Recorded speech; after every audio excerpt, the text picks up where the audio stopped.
আপনি তো পাইকারি বিক্রি করেন, আপনি তো নাটের গুরু, আপনি তো মূল এজেন্ট এখানকার। এই গোটা বাজার কন্ট্রোল করতেছেন আপনি, এই গোটা এলাকা কন্ট্রোল করতেছেন আপনি, আপনি সাপ্লায়ার, আপনার তো আগে দিতে হবে। বুঝেছেন না? কি ভয়ঙ্কর কথাবার্তা, হাসতেছেন। মানুষের নাভিশ্বাস উঠে যাচ্ছে এই সকল নিত্য প্রয়োজন পণ্য কোন ক্রয়ের ক্ষেত্রে, উনি হাসতেছেন মজা করে।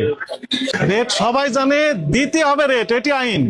আপনি নিজেই তো জানেন না সরকারি রেট কত, আবার বলছেন সবাই জানে, আপনিই তো জানেন না। ব্যবসা করেন, শুধু লাভই করে যাচ্ছেন সমানে, কিন্তু আপনার কাছে কোনো তথ্য নেই। তা আছে ক্রয়ের ক্যাশ মেমো, আপনার মূল্য তালিকা নেই। অন্য একটা আছে, সবটাই আছে, কিন্তু ওই তেলটা নাই।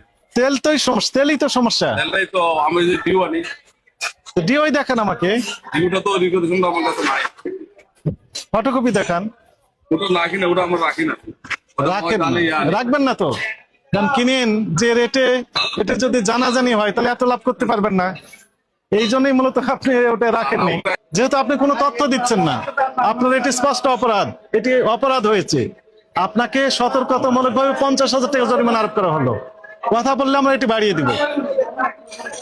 টাকা পরিশোধ করেন, মূল্য তালিকা এক্ষুনি দিয়ে দেন।